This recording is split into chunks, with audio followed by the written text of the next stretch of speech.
We're back with more Tapped Out with Brendan Tobin and Sean Levine on the BetQL Network. Welcome back, everybody, to Tapped Out here on the BetQL Network. Big fight night, UFC 301. And, of course, we also have Canelo Alvarez taking on Jaime Manguia. Coming up here in just a minute, we're going to have Mario Barrios, the Aztec Warrior. He is fighting in the co-main event against Fabian Maidana. And if you look, honestly, tonight, if you look at the odds of this fight night, especially the main card, there is some wide odds. There is not a lot of money to be made on favorites on this card. You go up and down right now. Let me just give you a little peruse quite around where we're at with the favorites in this fight. But you look up and down up until we get to the main event. When you look at the main event, you'll be like, oh, Canelo Alvarez versus Jaime Manguia. Kind of reasonable for Canelo if you look at everybody else and where they're at. This is bananas. So Canelo Alvarez in this upcoming matchup against Jaime Manguia. We know that Canelo is coming into tonight, and he is going to be a big favorite, right? He is going to be out there, and he's going to be a minus 550. You can get right now Jaime Manguia about 4-1. That's about where the spot is for him, which is great. You know, if you think there's value in Jaime Manguia, a lot of upsets lately in boxing, I would still be wary of it just because Saul Canelo Alvarez has been, you know, very hard to hurt and an offensive fighter. You're trying to figure out where the wins there. Could he win a decision? Man, he's going to have to throw a lot. It's really going to be a volume game for Jaime Manguia if he's going to be able to keep up the pace that I think Freddie Roach is going to sit out for him. He was speaking this week in Vegas. I spoke to Oscar De La Hoya about this, who had trained under Freddie Roach, and of course has a lot of venom towards Canelo Alvarez. Some of it might be him selling the fight, but that could just be Oscar De La Hoya. I'm not going to lie. He was a very charming fellow on Radio Row. Should be very exciting. Cannot wait for this. Here is my conversation with tonight's co-main event fighter, the WBC interim welterweight champion, the Aztec Warrior, Mario Barrios. Very excited to talk to our next guest, the champ joining us here, Mario Barrios. Hey, man, it's good to talk to you again. Thank you for joining the show. Absolutely, man. Thank you for having me. Listen, we're going through some heartbreak right now. The Miami Heat season ended this week. You must be absolutely stoked. You have Victor Wembanyama, even though it's tough for your Spurs. How excited is it watching that alien night in and night out? Oh, man, it's crazy. It's absolutely insane, really, how, I don't know too much about basketball, but it kind of seems like, like he could do it all. And then especially with his size, like, man, he could shoot threes. He shot it from, like, half court. He's a very agile player. He's very smooth with it. So, we're very high on him right now in San Antonio. You've been on the biggest stages before already. You've headlined monster pay-per-views and all that. You've won championships. Is there a different kind of buzz the Cinco de Mayo Canelo card weekend? Are you excited to be part of something like this? Oh, absolutely, man. Just being a brown kid from San Antonio, who I started boxing at the East Side Boys and Girls Club, back home, and now I'm co-main on the Canelo card here in Vegas and at the T-Mobile Arena on Cinco de Mayo weekend. It's hard to really put it all into words, but just overall, I'm grateful. I think, I'm only getting these opportunities, because of the work I've been putting in. So that's also very, very motivating. Yeah, you put in a lot of work. You're entertaining as hell. Everybody loves it. I don't think it's possible for you to be in a boring fight. Have you ever thought about? Has anybody ever tried to change that in you, or do they know better to be like, hey, that's just who the Aztec Warrior is. He's gonna go out there. He's gonna put on a show on the ring, walk out. He's gonna look incredible, and then the fight's gonna be incredible. Yeah, no, I don't think there's gonna be any change in that. In my lifetime, I'm always gonna go in there, try to give fans an exciting fight. I go in there with the intentions, to box smart, be on the outside, try not to get hit. But usually, only takes me getting clipped like once or twice, where I'm like, all right, this, we're gonna bang it out. Is that do your coaches ever try and hone that back on you, or in the because you fight how you fight, right? That's got to be an instinct thing. That's got to be a tough thing to change, even though I know you have like a game plan for everything, but just like when those things flip, they flip. Yeah, no, my team already knows it. So, like I said, we usually go in there with the game plan, like box smart, just they would like me, to finish the fight as pretty as possible. But they also know the type of fighter that I am. So, I mean, of course, we always drill, like the inside work also, because they know it'll only take, so much to get me in there. So they're going to prepare me, to fight on the inside as well as best as I can. What do you think of Maidana? Obviously, a big name in the lineage of that family. Does that stuff matter to you? You feel like you're going to expose them? Like, what do you feel of this matchup coming up here? I think it definitely matters. I mean, because he's been the brother that's kind of been in his big brother shadows.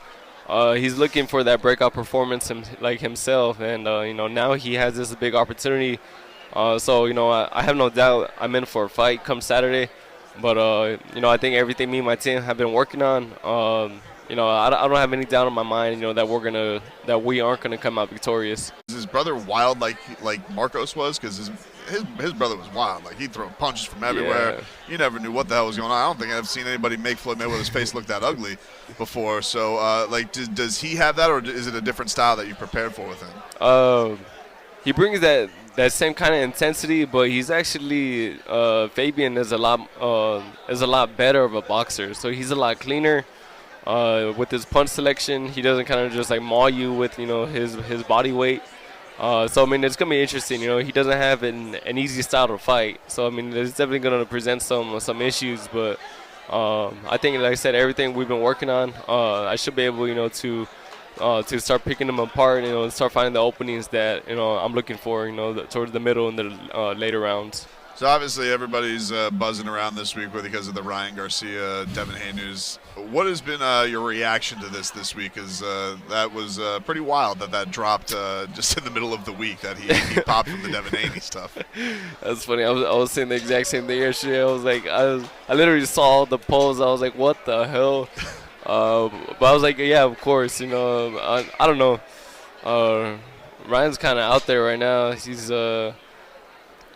I don't even know what to make of him. But I mean, anybody that uses PEDs, especially in the combat sports, I think it's f***ed up.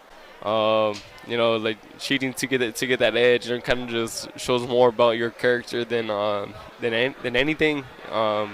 But of course, he's gonna say he didn't know about it, or they're lies and all that. But yeah, I don't even know. Yeah, and it's one of these things where what do you do as a guy?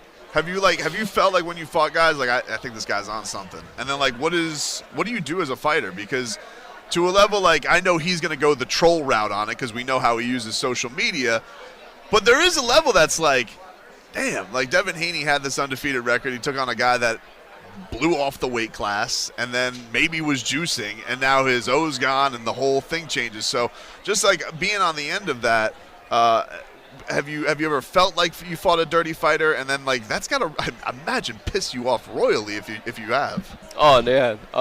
I myself have never fought somebody who came out dirty, but I would for sure be pissed off, especially if I was coming off,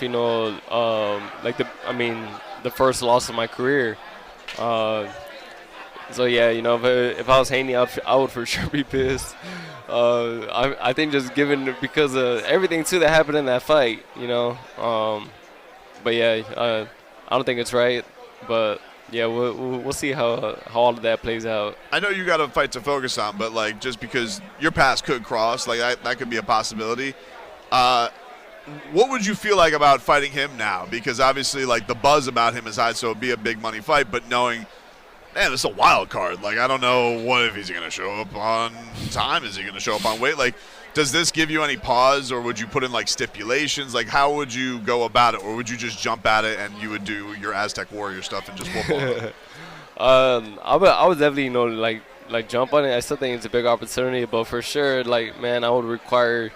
Me and my team would require testing, way beforehand, and then, and then if it was a pop dirty, way before, then that fight ain't gonna happen. Before we get you out of here, Mario Barrios joining us here. He's going to be fighting Fabian Maidana, co-main event here live on pay-per-view. Canelo Alvarez, Jaime Manguia, the main event. Do you feel like Jaime has a shot? The odds say he does not, but he is a he's like, front foot guy. Will come after you, ferocious. What do you think of his chances against Canelo? I think he actually has really good chances. I think he's going to surprise a lot of people.